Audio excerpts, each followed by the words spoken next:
abrir a palavra do Senhor. Marcos, Evangelho de Marcos, capítulo de número 10. Obrigado, Fátima. Marcos, capítulo 10, verso de número 46. Enquanto você procura aí, projeta aí. Mais uma vez, é um privilégio para mim estar aqui, ministrando a palavra, porque nós cremos que a palavra cura, que a palavra restaura, que a palavra do Senhor é a boca de Deus falando conosco, e quando a boca de Deus fala conosco, o milagre acontece, amém?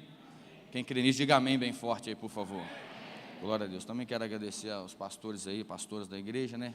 Mais uma vez me cedeu o altar, né? Marcos 10, 46 diz assim: E vieram para Jericó, e saindo ele de Jericó com seus discípulos e uma grande multidão, Bartimeu, o cego, filho de Timeu, estava sentado junto do caminho, mendigando. E ouvindo que era Jesus de Nazaré, começou a clamar e a dizer: Filho de Davi, tem misericórdia de mim. Agora Marcos capítulo 8, verso 22. Diz assim: Chegou-se a Betsaida e trouxeram-lhe um cego e rogaram-lhe que o tocasse. E tomando o cego pela mão, levou para fora da aldeia e cuspindo-lhe nos olhos, impondo-lhe as mãos, perguntou-lhe se via alguma coisa. E levantando ele os olhos, disse: Vejo os homens, pois os vejo como árvores que andam. João capítulo 9, verso 1, por favor. Evangelho de João, capítulo 9, verso 1. Diz assim: E passando Jesus, viu um homem cego de nascença, e os seus discípulos lhe perguntaram, dizendo: Rabi, quem pecou, este ou seus pais, para que nascesse cego? Jesus respondeu: Nem ele pecou, nem seus pais, mas foi assim para que se manifestem nele as obras de Deus. Você pode dizer amém? Pode assentar, meu irmão, pode ficar à vontade aí.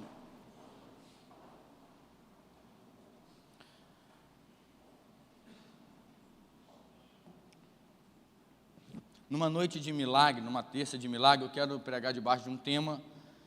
Eu quero tentar conectar esse texto aqui em alguns minutos. As três visões. Quando a gente já para analisar o primeiro texto que li, conta uma história muito conhecida, na verdade, o cego de Jericó, chamado de Bartimeu. A história desse homem é uma história difícil, porque quando nós vamos olhar a tradição e nós vamos olhar o contexto aqui, nós vamos perceber que havia uma história do passado desse homem, e a história do passado desse homem é uma história familiar, e dentro dessa história familiar, nós vamos perceber que ele já foi alguém, filho de alguém que tinha uma posse, filho de alguém que tinha algum nome, alguma estrutura, e agora, por motivos de algumas coisas de mudança de monarquia, mudança de governo, esse homem, o pai dele, filho de Timeu, um homem chamado Timeu, vai perder as suas posses e ele se vê agora à beira do caminho. Ele se vê de fato sem uma estrutura, ele se vê agora sem uma estrutura física, ele é arrancado os olhos, perde a visão, perde a dignidade, perde o direito de ir e vir, no sentido de poder trabalhar, no sentido de entrar na casa do Senhor e adorar, perde na verdade até o seu nome, porque de fato ele não é chamado, o nome dele não é Bartimeu, Bartimeu significa filho de Timeu, ele perde a sua identidade. Não tem nada pior aos meus olhos do que perder a sua identidade, ser chamado por alguém, por algum apelido ou pela condição que você está no momento. Na verdade, o capítulo 10, no verso 46 em diante, que relata esse fato, essa história, vai contar, vai mostrar um cenário poderoso. Por quê? Porque ele habita numa cidade chamada Jericó. E Jericó, nós bem sabemos, Jericó, quando o povo sai da terra do Egito e vai em direção a Canaã para cumprir o propósito, a promessa de Deus para o seu povo, Jericó está entre o caminho. E Deus então, através do povo rodear a terra, através do povo, em uma palavra profética, gritar, Jericó cai abaixo. Deus dá uma palavra para não reconstruir Jericó, mas, só para a gente entender, Jericó é reconstruída, e nessa Jericó reconstruída, habita esse homem. E a Bíblia vai dizer que Jesus entra nessa Jericó. E quando Jesus entra na Jericó, a Bíblia vai dizer que tem esse homem lá. O que ele está fazendo lá? Mendigando. O que ele está fazendo? Está à beira do caminho. Na verdade, há uma palavra que nós precisamos entender. Deus, Ele não criou ninguém para ficar à beira do caminho. Deus, Ele não criou ninguém para ficar à margem da sociedade. Nós não somos imagem e semelhança de Deus para viver mendigando, para viver da esmola, para viver do que resta, para viver à margem da sociedade, tendo que comer o que lhe dão, não podendo falar, não podendo entrar em certos lugares. Não, Deus criou o ser humano, e o pastor Leleco sempre gosta de dizer, o padrão de Deus para o homem é o Éden. O padrão de Deus é tudo do bom, é tudo do melhor. O pecado veio e destruiu isso, e a gente tem lutado cada dia para desfrutar daquilo que Deus tem. Mas quando Jesus entra em Jericó, não é a palavra de maldição de Jericó que vai reinar, mas é a palavra do Senhor dos Exércitos agora, que vai começar a reinar. Veja bem, quando ele entra em Jericó, entra com ele, diz o texto, uma grande multidão. E eu gosto disso por quê? Porque onde Jesus está, milagres acontecem. Você pode dizer glória a Deus? Aonde Jesus está, as coisas começam a acontecer, porque não existe culto se não tiver a presença do Senhor,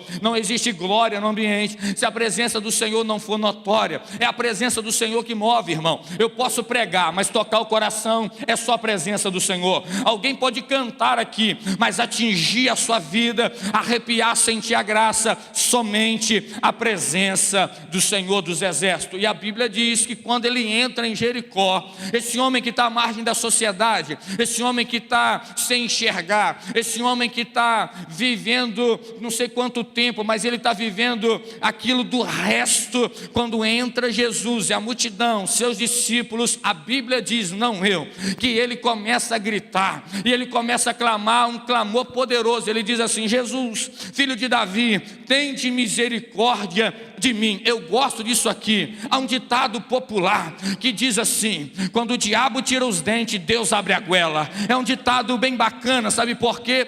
Porque quando alguém arranca uma área da nossa vida, Deus gera sensibilidade em outra. Esse homem não está vendo, mas ele está tendo sensibilidade para sentir que quem entrou em Jericó é diferente. Esse homem não está vendo, porque tem muita gente que vê com os olhos naturais, mas não sente a presença de Jesus. Mas quando Jesus entra em Jericó, ele não está enxergando, ele não está vendo a face, mas ele está sentindo a glória de quem entrou. Eu gosto disso aqui, porque a sensibilidade de Bartimeu, ela está aguçada, e ele diz assim, eu vou declarar algumas palavras aqui. Ele diz assim: filho de Davi, tende misericórdia de mim. Filho de Davi, tende misericórdia de mim. Ele diz: filho de Davi, tem misericórdia de mim. Aqui, entenda bem, a multidão começa a gritar. Por quê? Porque a necessidade do povo é muito grande. Alguém começa a dizer: ei, mendigo, fica para o lado. Ei, mendigo, não atrapalha o mestre. Ei, mendigo, para que você está gritando? Cala, cala, cala. Mas a Bíblia diz que ele grita mais alto ainda.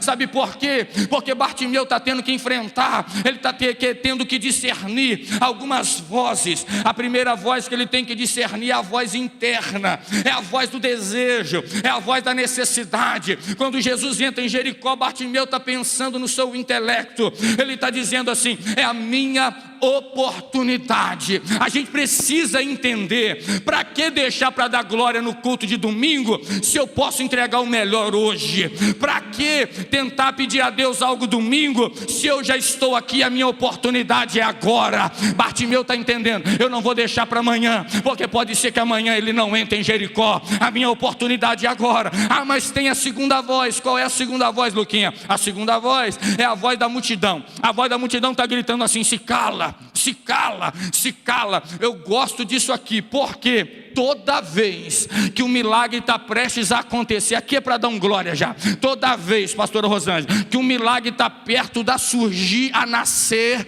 a crise aumenta. Toda vez que o milagre está perto de acontecer, a calúnia se levanta. Toda vez que o milagre está perto de acontecer, a difamação, ela vem estreitando. Toda vez que o milagre está perto de acontecer, alguém grita assim: para quem no culto todo dia? Para quem no grupo de pastor pastoreio todo dia. Para que estar lá? Para que glorificar? Mas eu gosto disso aqui, sabe por quê? Porque quanto mais eles gritam para se calar, Bartimeu está dizendo: eu sei em quem eu tenho crido, e eu sei que Ele é fiel para me ajudar. Eu gosto disso aqui porque a Bíblia vai dizer que Bartimeu fala o seguinte: filho de Davi, tende misericórdia de mim. Alguém está gritando cala-se, mas ele está dizendo: filho de Davi, tem misericórdia de mim. Alguém está gritando pode parar. Marquinhos, joga um pouquinho para cá, faz favor, porque a minha voz está meio ruim por causa do serviço lá. Quando eu olho para isso aqui, eu vou perceber uma coisa. E qual é? A palavra aqui é filho de Davi, tende misericórdia de mim. Eu gosto, sabe por quê? Porque ele está pedindo misericórdia, não por causa só dele ser o Deus da misericórdia, mas ele está pedindo misericórdia por quê? Porque ele não tem força para romper a multidão. A misericórdia aqui não tem a ver só com a graça, com a bondade. A misericórdia também tem a ver, sabe com o quê? Com romper a multidão, porque tem dias que a gente não tem força para romper a calúnia, tem dia que a gente não tem força para romper a dificuldade, tem dia que a gente não tem força para romper o que precisa romper. Então a gente precisa entender que quando eu não tenho força, eu preciso clamar pela misericórdia. Ei, talvez eu estou pregando para alguém aqui que entrou aqui hoje dizendo assim: é a minha única chance hoje. Eu vim profetizar para você: acalma o teu coração, a misericórdia de Deus está nesse lugar. Quando eu olho para essa estrutura, eu vou perceber que Bartimeu está dizendo: filho de Davi, tem de misericórdia. Meu irmão, não clama pela misericórdia não, porque quem clama pela misericórdia alcança o alvo do Deus da misericórdia. Oh, glória a Deus. A multidão está dizendo para, a multidão está dizendo você não consegue, a multidão está dizendo acabou, não tem jeito, você nasceu para ficar nessa condição, você nasceu para sofrer, você nasceu para perder, você não vai conseguir. Mas o Espírito dentro de Bartimeu está dizendo: eu não vou parar, eu não vou desistir, eu vou avançar. Você tem fé nessa terça para levantar suas mãos? Deus nos trouxe aqui para declarar: você está proibido de parar, você está proibido de parar de sonhar, você está proibido de abandonar teu ministério, você está proibido de abandonar a tua carreira profissional. Ele está dizendo: ei, deixa quem quiser gritar, mas eu estou com você. O cenário é: para. Mas Bartimeu vai escutar a terceira voz. Qual é, pastor Daniel, a terceira voz? É a voz que diz assim: para, chama o cego. Quando chama o cego dá um salto. E a Bíblia diz que fala assim, ó, se levanta, e ele deixa a capa. Deixa eu te dizer, na primeira visão que é restaurada, quando ele chega lá, a gente precisa entender duas coisas aqui, para a gente pular para o outro. A primeira, quando um ciclo está prestes a fechar, e quando um outro ciclo está prestes a se abrir. Um ciclo novo não vai se abrir, enquanto eu não estiver disposto a abandonar o ciclo antigo. Não tem como eu viver uma novidade em Deus, enquanto eu estou agarrado em coisas do passado. Não tem como eu viver coisas novas em Deus se eu ainda estou agarrado em coisas que já passaram. Não tem como eu viver coisas espirituais em Deus se eu ainda estou no saudosismo, lembrando de quando era lá atrás. Não, Bartimeu tem discernimento. Ele diz assim: peraí, ele está me chamando. Vai pegar? É de graça. A multidão que tentou parar ele é a mesma multidão que Jesus falou: vai lá e chama ele. Fica tranquilo, quem está te perseguindo vai ser conexão para te levar até o milagre. Oh, meu irmão, aqui não é teologia da vingança, aqui é teologia da honra. Você pode levantar suas mãos em nome de Jesus. Quem está mandando você calar, quem está mandando você parar, vai ser a conexão que Deus vai fazer. Vai levantar para dizer: é Ele que está te chamando. Eu mandei você parar, mas Ele está te chamando.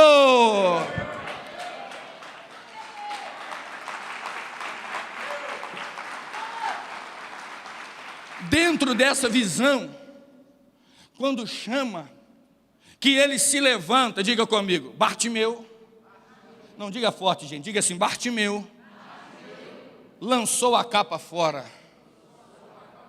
O que Bartimeu está dizendo? A capa era uma das identificações de que alguém era cego. Quando ele se levanta e deixa a capa, ele está dizendo: esse ciclo aí está acabando.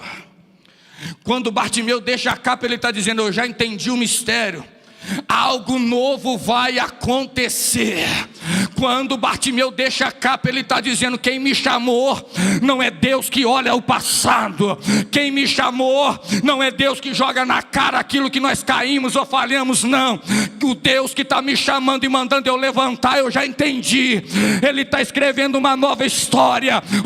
Quando Bartimeu deixa a capa, ele está dizendo: eu já entendi o mistério. Eu falhei, eu errei, mas um novo ciclo vai se abrir. Pega que é de graça. Deus nos trouxe aqui nessa campanha para dizer: não tente carregar para o novo ciclo coisas que já ficaram para trás. Sabe por quê? Aquilo que já passou, passou. Deus está querendo escrever uma nova história. Mexe com o seu irmão do lado e fala: se prepare. Gente, só quem está vivo aí fala forte, fala assim: se prepare, vem coisa nova aí. Você crê nisso, meu irmão? Eu creio que Deus está usando a obra da igreja para vir coisa nova. Eu creio que Deus está levantando obreiro para vir coisa nova. Eu creio que Deus está abençoando, levantando pregador, cantor, porque vem coisa nova. Eu creio que 2023 ainda não acabou, e Deus está dizendo pela palavra: ainda tem coisas novas para serem realizadas. Quando ele deixa a capa, a Bíblia diz que ele fala assim: olha, que queres que eu te faça? Na primeira visão, é a visão da persistência, é a visão da fé, é a visão que pode vir tempestade, mas eu não pulo do barco. Na primeira visão é a visão que pode vir paulada, mas Deus vai me dar estrutura para romper, Tiago. Na primeira visão é a visão que não importa o barco saculejar, eu sei quem me chamou, e eu sei que Ele é fiel para cumprir toda a palavra a meu respeito. Na primeira visão, quando Jesus fala que queres que eu te faça, Ele fala que eu torne a ver. Sabe por quê? Quem está disposto a esquecer o passado, sabe a direção aonde Ele quer ir. Tem gente, irmão, que se Jesus aparecesse em carne e osso aqui e perguntasse: que queres que eu te faça? Ele não sabe para onde vai, ele não sabe o que quer no ministério, ele não sabe o que quer profissionalmente, ele não sabe o que quer na sua vida sentimental, espiritual, não sabe. Mas quando Jesus olha: Bartimeu, o que queres que eu te faça? Ele diz: que eu torne a ver. Sabe o que ele está dizendo? Senhor, eu estava esperando, eu estava louquinho para ter um encontro com o Senhor, porque eu tinha certeza, eu já vinha matutando isso todo dia. O dia que o Messias entrar em Jericó, eu vou viver algo novo. O que Bartimeu está vivendo? Ele está dizendo: o dia que o Messias entrar aqui, eu tenho uma resposta para ele. O meu passado foi de sofrimento, mas eu vou voltar a enxergar. Você tem fé para levantar sua mãozinha aí? O teu passado não vai definir o teu futuro. Tem fé para receber essa palavra? O teu trauma não vai definir o destino, aonde vai chegar. Quer uma palavra? O abandono que a tua família gerou em você não vai fazer você ficar à beira do caminho. Por quê? Porque você está no lugar certo, recebendo a palavra da pessoa certa, que é o Espírito Santo. E Ele está te dizendo: ei, nessa noite eu abro a tua visão e escrevo um novo tempo. Na primeira visão tem que ter fé. Na primeira visão tem que persistir. Na primeira visão tem que levantar. Na primeira visão não adianta: me machucaram aqui, eu vou parar. Não, na primeira visão, meu irmão, deu carrinho, pula por cima. Na primeira visão tentaram fazer falta, vai em direção ao gol. Na primeira visão não adianta recuar, porque a Bíblia diz: eu não te dei um espírito de temor, mas eu te dei um espírito de ousadia. Eu não te dei um espírito de temor. Você tem fé para receber essa palavra? Eu te dei um espírito de ousadia.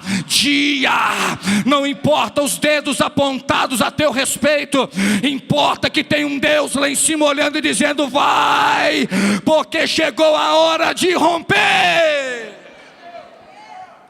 na segunda palavra, Marcos capítulo de número 8. Gente, isso vai acabar. Já marquei a consulta, que eu não estou enxergando nada. Vai acabar, Senhor. Marcos capítulo de número 8, verso 22.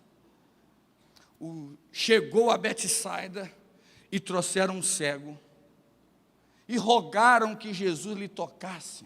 Diga comigo, levaram o cego. Não, gente, diga forte, já que eu não estou enxergando nada, me ajuda aí, diga assim, ó. Só levaram o cego. Eu gosto disso aqui.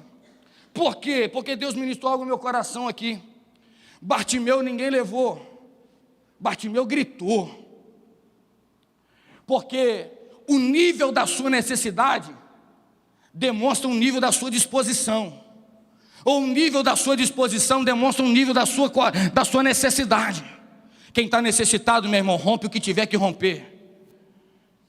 Quem está precisando, meu irmão, não tem negócio, não vai para cima. Mas o cego de Betsaida, não.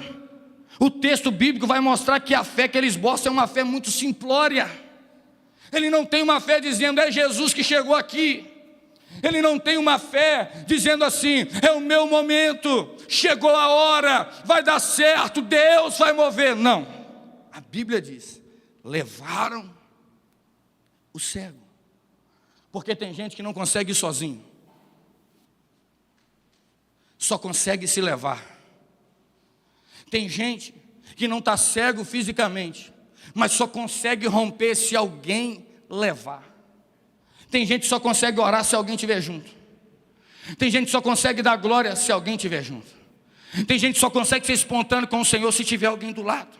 Tem gente que só consegue experimentar coisas novas em Deus se tiver alguém do seu lado, rompendo, ajudando. Mas a Bíblia diz que levaram o cego até Jesus. Por quê? Porque há um sentimento aqui. E qual é o sentimento? O sentimento é, Jesus tem que tocar. Na verdade, irmão, escuta isso aqui, o toque de Jesus é diferente. A Bíblia diz, aonde Jesus toca. Por quê? Quando a mulher do fluxo de sangue toca nele, ela é curada.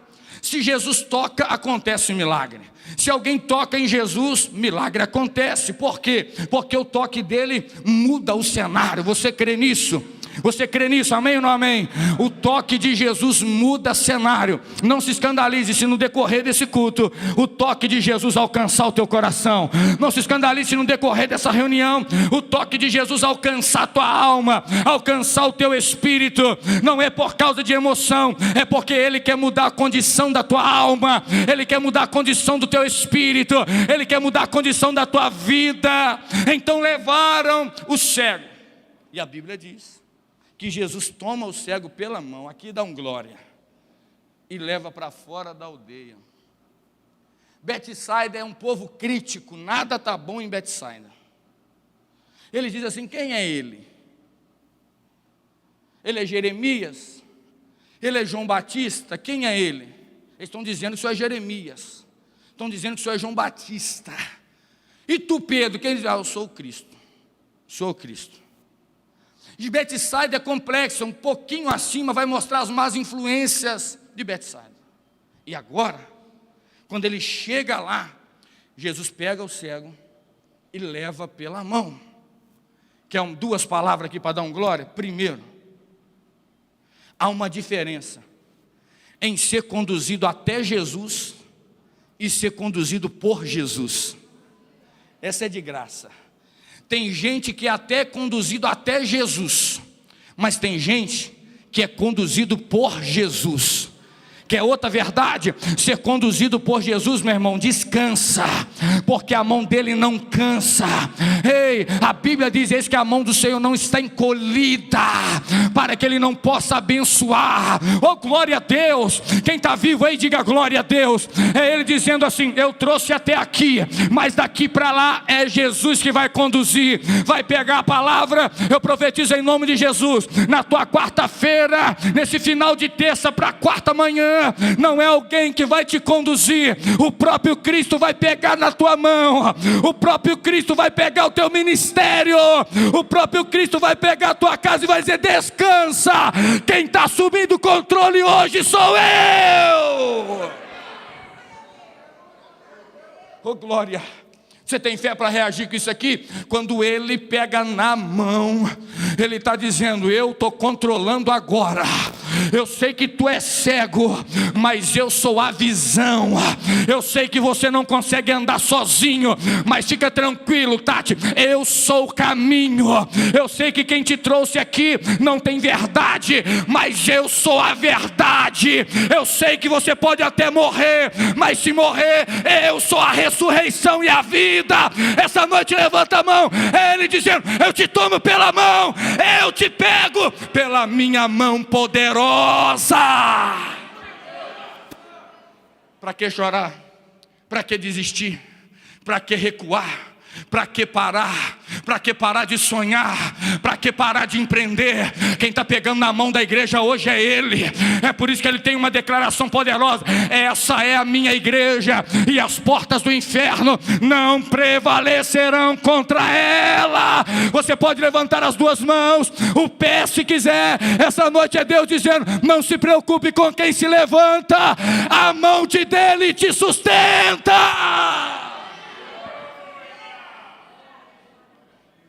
Jesus pega pela mão, pastora Rosângela, e tira da aldeia de Betsaida. Diga comigo: tem coisas que acontecem dentro, tem coisas que acontecem fora. Ah, mas não tem nada a ver. Tem. Nem toda a geografia está preparada para receber o agir de Jesus. Quando a geografia que nós estamos não está preparada para receber aquilo que Jesus tem na nossa vida, Ele tira a gente da geografia, mas aquilo que Ele tem para a gente vai acontecer. Oh! Eu tenho uma palavra para alguém aqui. Se a geografia que você está inserido não está te ajudando, fica tranquilo, Ele vai deslocar você da geografia, mas a promessa dEle vai se cumprir. A palavra dEle ainda está de pé. A palavra! Ele desloca da geografia, porque quem está dentro da aldeia não está preparado para receber o que Ele faz. Quem está dentro está levando o cego até Ele, de curiosidade. Será que é Ele mesmo que faz? Será que é Ele mesmo que dá vista aos cegos? Será que é Ele mesmo que Isaías profetizou lá atrás? Será que é Ele mesmo? Aí ele fala: não. O meu negócio não é para você ver se eu sou quem eu digo que sou. Não. O meu negócio não é provar quem eu sou. O meu negócio é manifestar a minha glória. Você tem fé para receber essa palavra? Não fique muito agarrado com a geografia que você vive, não. Se a geografia impediu o agir de Deus na sua vida, Ele tira você da geografia, mas Ele te coloca num lugar melhor, num lugar propício ao agir dEle. Eu profetizo em nome de Jesus: o agir de Deus não vai ser paralisado pela incredulidade do ambiente.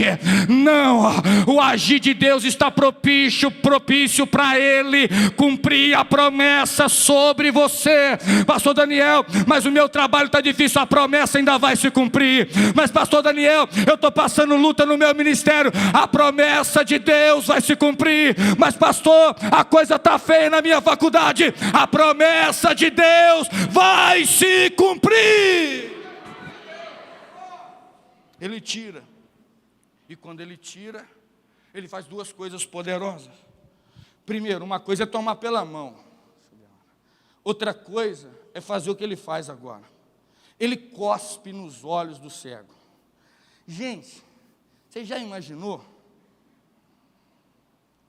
Eu vim orar por você aqui, ou alguém aqui dos pastores, dos líderes, e na hora do apelo, dá uma cuspida santa. Aí. Tem alguém aí, gente, que quer. É diferente. Mas sabe o que Jesus está mostrando? O diferente para alguns é poder para outros. Você não está vivo aí? O que é diferente escândalo para uns, o que é diferente escândalo para quem assiste, é poder para quem recebe. Conseguiu pegar? O que é escândalo e é diferente para quem está vendo, é poder para quem está recebendo.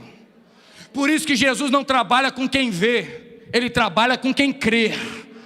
Por isso que em noite de milagre não basta ver o que Ele faz, tem que crer que Ele fará em você. É por isso que Ele está dizendo: mas essa saliva dele, o que tem? Se é poder, eu quero receber. Ei, essa noite tem dois paralelos aqui. De um lado tem alguém que está dizendo: é escândalo. Mas do outro lado tem alguém que quer receber, dizendo: eu quero, Senhor. Essa noite, meu irmão, eu quero profetizar. Não importa como vai ser, seja algo novo, seja algo normal, mas o poder de Deus vai ser derramado sobre você. Mexe com o seu irmão aí do lado aí, ó, só para eu tomar uma água. Mexe com ele e fala assim: o poder de Deus vai te encontrar.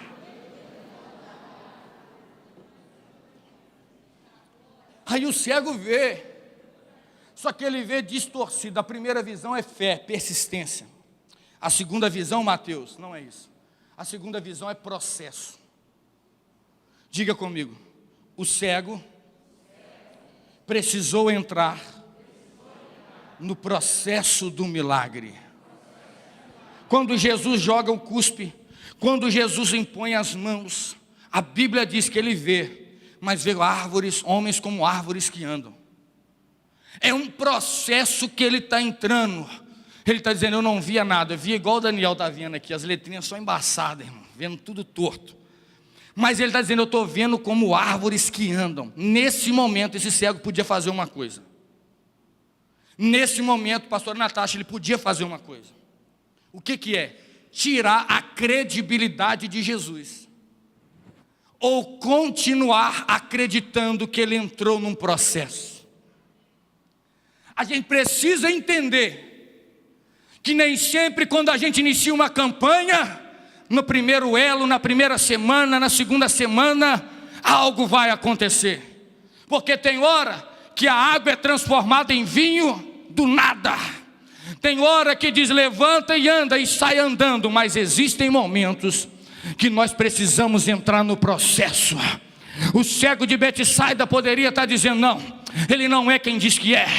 O que eu ouvi falar dele não é tanta verdade. Alguém que estava à sua volta poderia falar: é um charlatão. Mas o cego acreditou. Ele continuou permanecer no processo. E o que é permanecer no processo? Eu ainda não recebi do jeito que eu queria, mas eu não abro mão de receber como eu quero. Eu não estou do jeito que eu gostaria de estar, mas eu continuo acreditando que vai acontecer.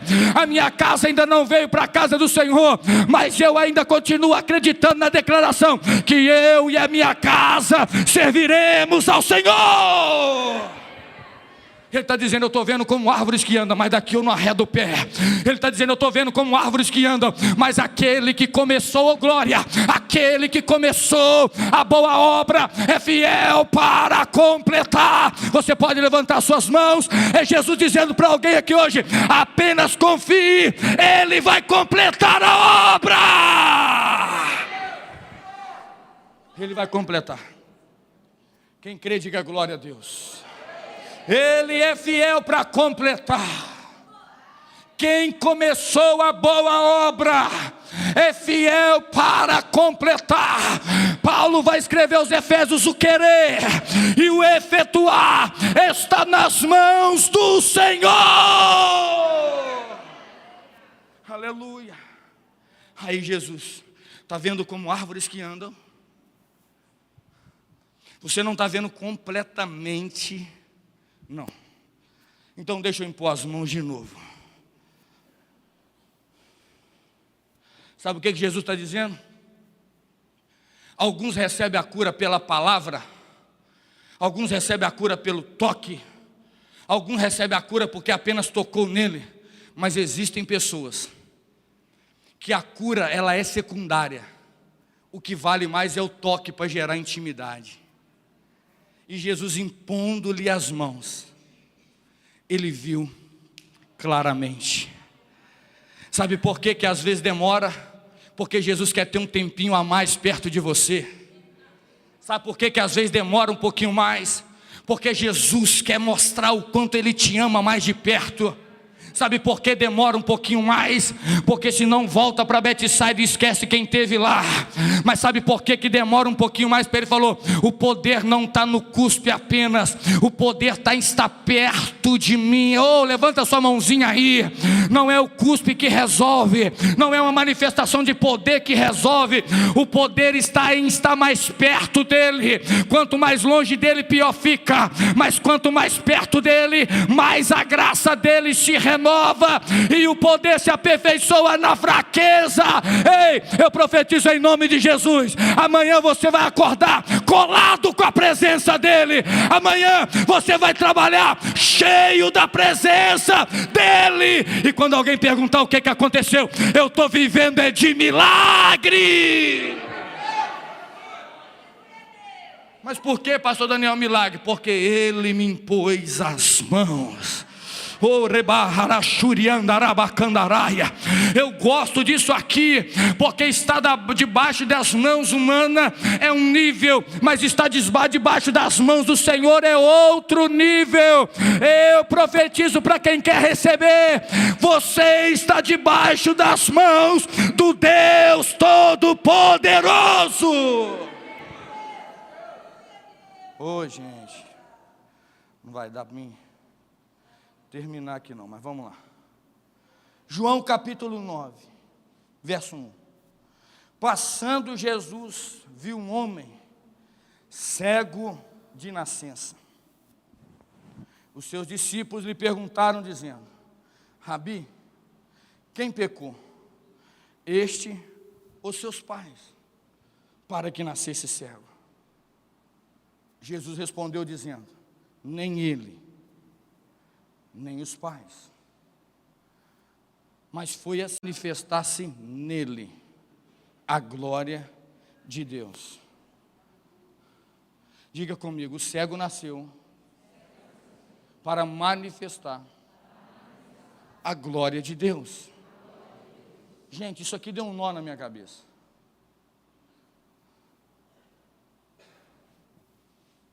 Como assim? Alguém nasce e falar de nascimento é poderoso, porque quando o anjo visita a esposa de Manoá, ou visita Manoá, é para falar assim: olha, vai gerar e vai ter um filho, o seu filho vai ser nazireu de Deus.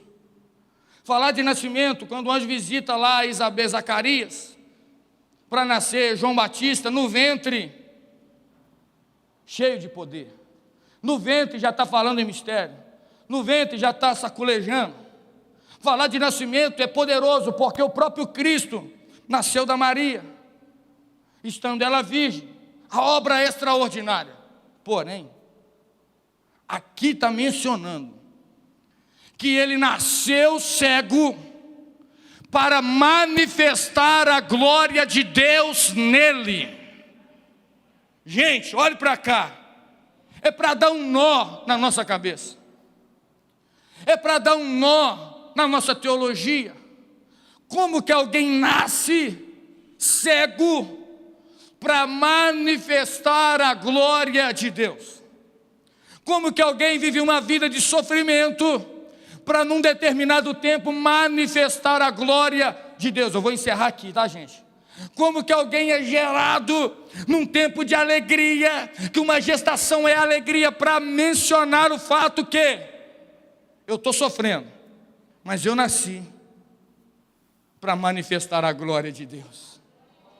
Ué, qual é a ideia? Que alguém nasce e vive uma vida sofrendo, vive uma vida rejeitado, vive uma vida à beira do caminho.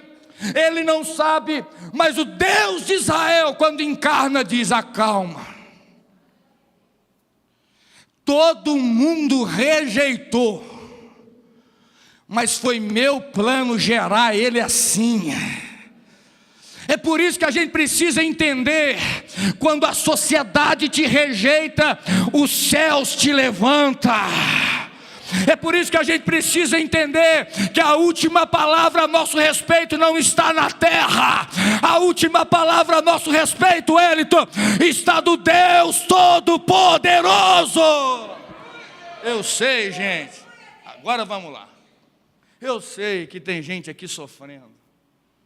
e diz assim: eu não tenho valor. Eu sei.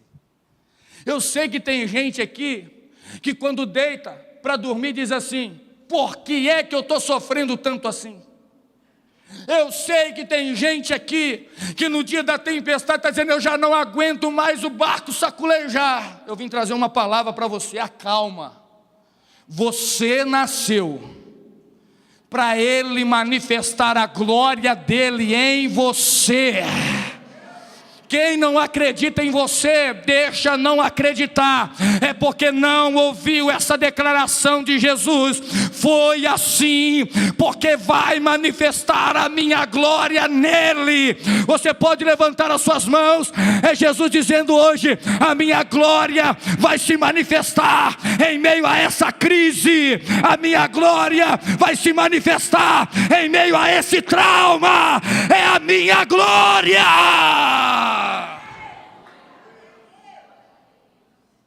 Ele não sabe, mas quando os discípulos perguntam, Janete está dizendo assim: foi ele ou seus pais que pecou? Porque sofrimento aqui está conectado, vou encerrar aqui agora, está conectado com pecado. No Antigo Testamento tudo está conectado com pecado. Mas eu tenho uma palavra para alguém aqui. Quando Jesus cura o cego, quando Jesus dá vista aos cegos, Jesus abre a visão do cego. Diga glória a Deus. E ele passa a ver o que nunca viu. Se em Marcos 10, ele volta a ver pela fé. Se em Marcos 8, Jesus aproxima na intimidade e coloca o cego para entrar dentro do processo. João 9 não. João 9, Jesus entra no tempo da sociedade, no tempo do cego para dizer: chegou o momento de eu revelar para que é que você nasceu. Por quê, pastor?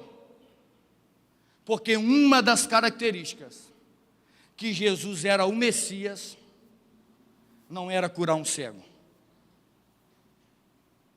mas era curar um cego de nascença.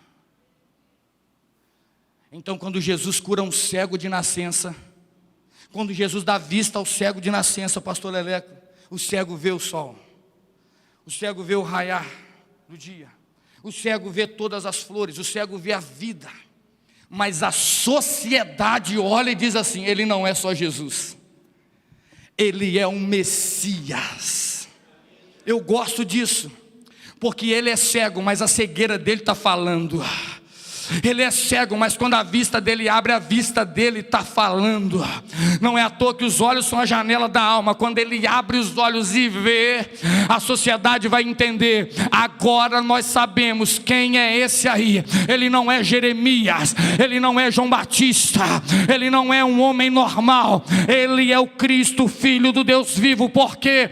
Porque para curar um cego de nascença não tem que ter poder, tem que ter todo o poder. Para curar um cego de nascença não tem que ter autoridade, tem que ter toda a autoridade. Para curar um cego de nascença não basta cuspir, tem que ser o Deus de Israel. Essa noite eu quero que você entenda: tem coisas que estão acontecendo na tua vida, não é para te matar, nem para te envergonhar. Na hora certa a sociedade vai entender: a glória de Deus te visitou.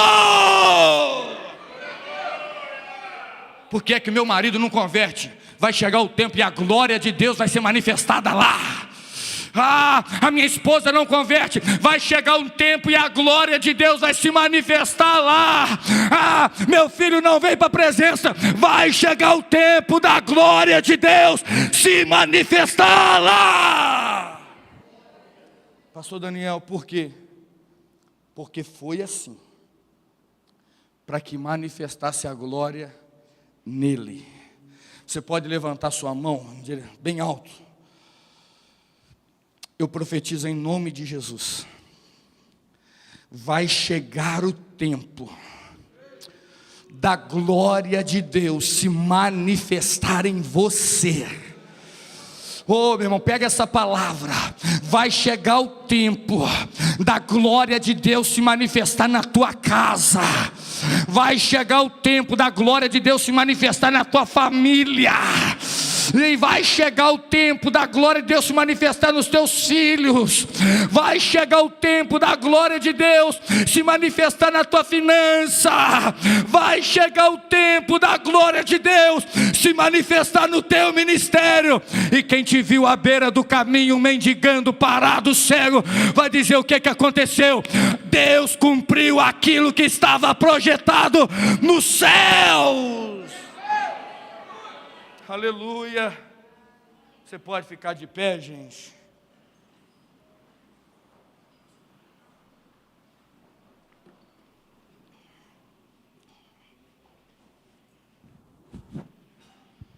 Aleluia. É cego de nascença, mas vai enxergar. Oh, glória a Deus. A palavra que mexe no verso 7 é: disse-lhe, vai, lava-te no tanque de Siloé, que significa enviado. Foi, lavou e voltou vendo. É tão simples que a gente despreza. Vai ao tanque de Siloé, lava. Ele foi, lavou, não rodopiou, não pulou. Foi, lavou e voltou vendo. Né? É simples demais, a gente complica o treco. Vai, lava e volta vendo. Só que tem um segredo aqui: é no tanque de Siloé.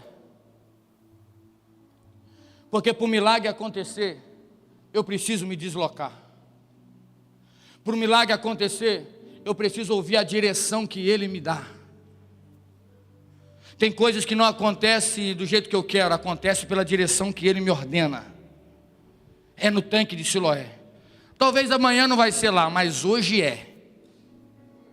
Talvez amanhã vai ser no tanque de Betesda, mas hoje, nessa terça, é no tanque de Siloé. Talvez amanhã vai ser diferente, mas nesse momento da mensagem vai ao tanque de Siloé. Eu queria que você desse a melhor glória que você pode.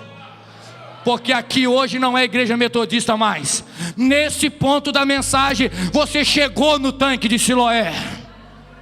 E no tanque de Siloé, quem faz não é quem chega.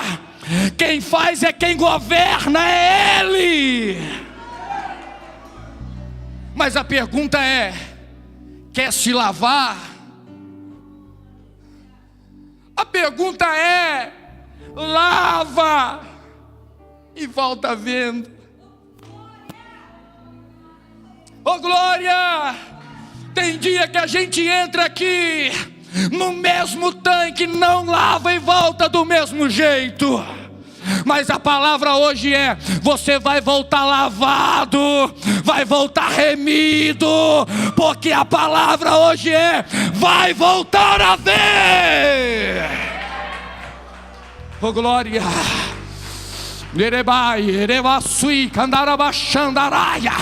A palavra hoje é: veio a Siloé, então deixa Ele te lavar.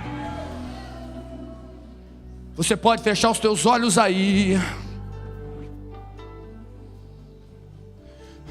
Pastor, eu não cheguei em Siloé, eu estou em Jericó ainda.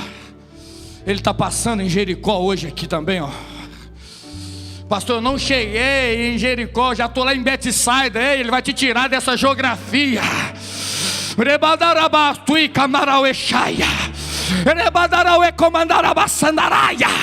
Essa noite ele tem que deslocar. E nesse deslocar ele está dizendo: nem que eu preciso mudar, mas a promessa não vai cair por terra. Mas pastor, eu já venci Jericó. Eu sinto a autoridade de Deus aqui. Eu já venci Betsaida, Becamanarabauê, Comandarabachandaraia. Eu estou em Siloé. Então, meu irmão, sai do seu lugar e vem aqui no altar. Vamos subir o som aí, por favor. Sai do seu lugar e vem aqui em Siloé.